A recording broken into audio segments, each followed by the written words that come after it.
Good morning, students.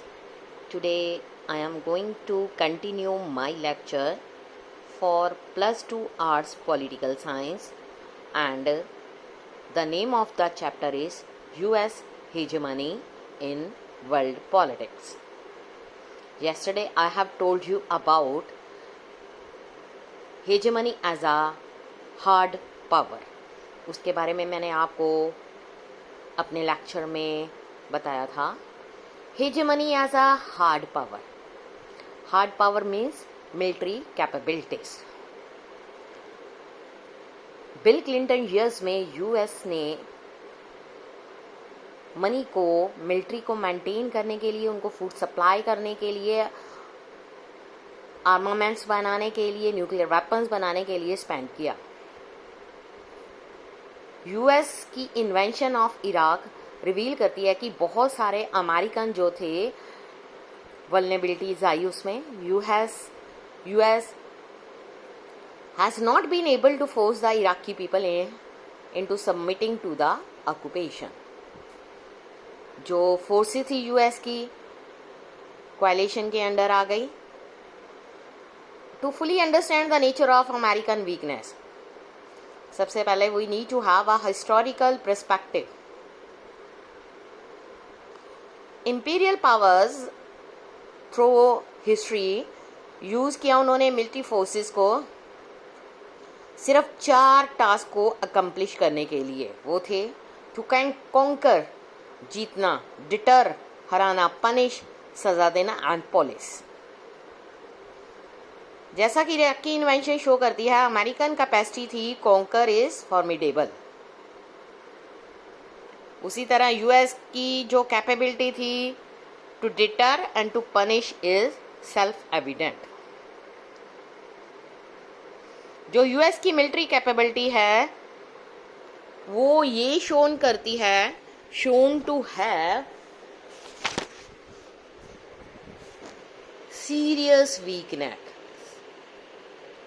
Weakness. जो इसकी political policies थी किसी भी टेरिटरी को ऑक्युपाइड करने के लिए, उसमें बहुत सारी weakness I.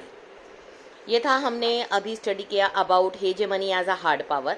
Now let us start with hegemony as a structural power. अगर हम सेकंड नोशन की बात करें हेजेमनी की, फर्स्ट से वो बिल्कुल ही एंटायरली डिफरेंट थी. It emerges from a particular understanding of world economy. The basic idea behind it is an open world economy. और इसके लिए डोमिनेंट पावर चाहिए to support its creation and existence. जो हेजेमनी है must possesses both ability, desire to establish certain norms for order, and must sustain the global structure.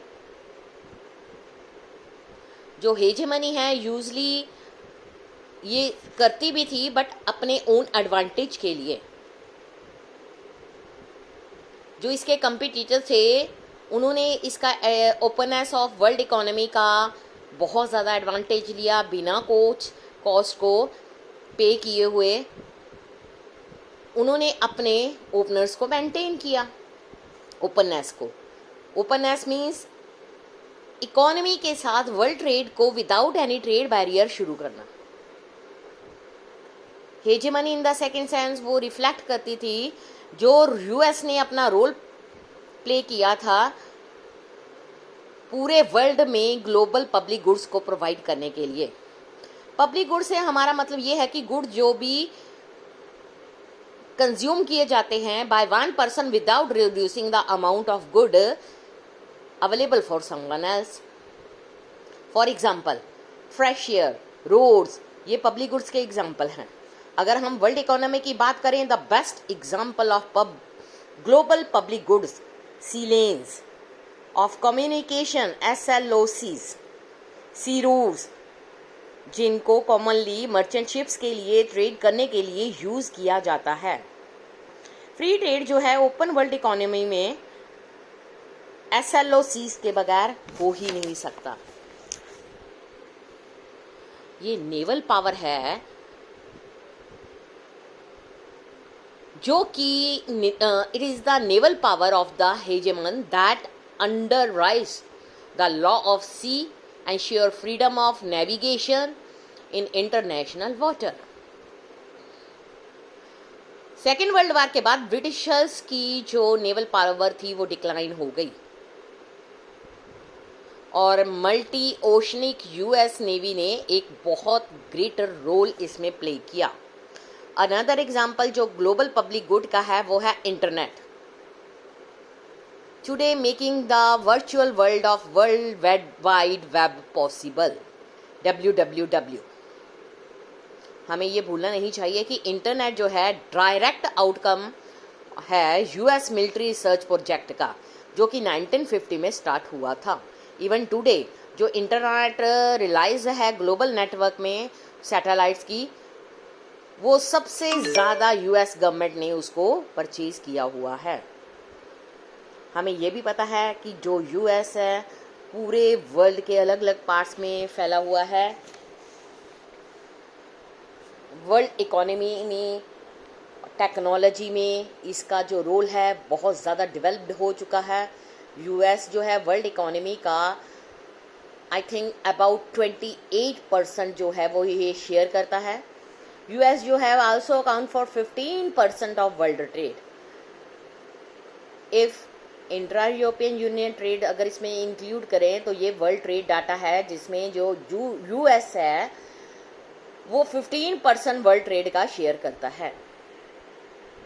पूरे world में इतनी बड़ी इकोनॉमी में ये सब कुछ शेयर करने के लिए कोई भी एक सिंगल सेक्टर नहीं है सिवाय अमेरिकन फोन के.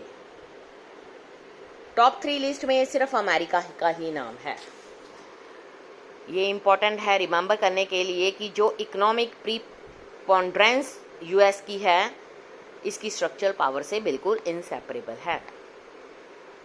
जो इकोनॉमी है यूएस की ग्लोबल लेवल पर वो एक पर्टिकुलर वे से ग्लोबल इकोनॉमी को एक प्रॉपर शेप दे रही है. इन सब के बाद ब्रेटन वुड सिस्टम जो यूएस ने सेकेंड वर्ल्ड वार के बाद सेट किया था वो अभी भी वर्ल्ड इकोनॉमी की बेसिक स्ट्रक्चर्स को कॉन्स्टिट्यूट कर रहा है. अगर हम बात करें इसमें यह है कि सबसे ज़्यादा पार्ट जो है वो यूएस का है जो इकोनॉमी में कंट्रीब्यूशन कर रहा है. Next, World Bank, International Monetary Fund, World Trade Organization, ये सब अमेरिकन हेजमनी के प्रोडक्ट्स हैं. इट मीन्स सबसे ज़्यादा शेयर जो है वो अमेरिकन पावर का है. क्लासिकल बात करें, एग्जाम्पल लें स्ट्रक्चरल पावर का यूएस की, वो है एकेडमिक डिग्री जिसको कहते हैं master in business administration. Now it is named as MBA. ये बात थी कि जो बिजनेस है उसको एक एज अ प्रोफेशन माना जाता था और डिपेंड करता था स्किल के ऊपर, जो किसी भी यूनिवर्सिटी में अनइक्वली मतलब किसी भी यूनिवर्सिटी में वो दी जाती थी बट इक्वल डिस्ट्रीब्यूशन नहीं थी. फर्स्ट बिजनेस स्कूल जो है वर्ल्ड का वॉर्टन स्कूल था जो यूनिवर्सिटी ऑफ पेंसिल्वेनिया में खोला गया. ये 1881 में इस्टेब्लिश हुआ था. फर्स्ट MBA जो कोर्सेज थे वो अराउंड 1900 में इनिशिएटेड हुए. फर्स्ट MBA कोर्स जो था यूएस के बाहर इस्टेब्लिश हुआ 1900 के बाद 1950 में. देखो आप कि अमेरिका ने सबसे पहले इसको इस्टेब्लिश किया, उसके बाद जाकर इसकी टर्न आई. अब अगर हम पूरे वर्ल्ड में देखें, today there is no country in the world in which MBA is not a prestigious academic degree. अब ये जो MBA की डिग्री है हमें स्टार्टिंग में चैप्टर में जब आपको मैंने एग्जांपल्स दी थी, हमारे फ्रेंड्स साउथ अफ्रीकन फ्रेंड्स जाबू की तरफ ले जाती है.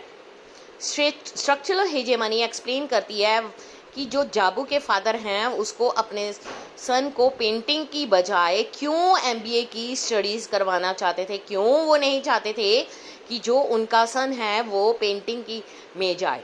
Because they have their own business. वो चाहते थे, इंसिस्ट करते थे अपने बेटे को कि जो उनका बिजनेस लॉस में जा रहा है, business master of business administration की डिग्री लेकर वो इसको प्रॉफिटेबल बनाए। सो अगर हम बात करें US hegemony as a structural power, तो इसमें अमेरिका में जो कोर्सेज ओपन किए थे टेक्नोलॉजी को डेवलप करने के लिए, बिजनेस को डेवलप करने के लिए, MBA courses first of all America में ही इस्टेब्लिश हुए थे। कल मैं अपने अगले लेक्चर में आपको समझाऊंगी hegemony as a soft power. आज बस 2 पॉइंट्स तक हमने अपनी स्टडी कर ली है। Hegemony as a hard power, hegemony as a structural power. Now अपने लेक्चर को कल हम टुमारो कंटिन्यू करेंगे with the topic hegemony as a soft power. Thank you students.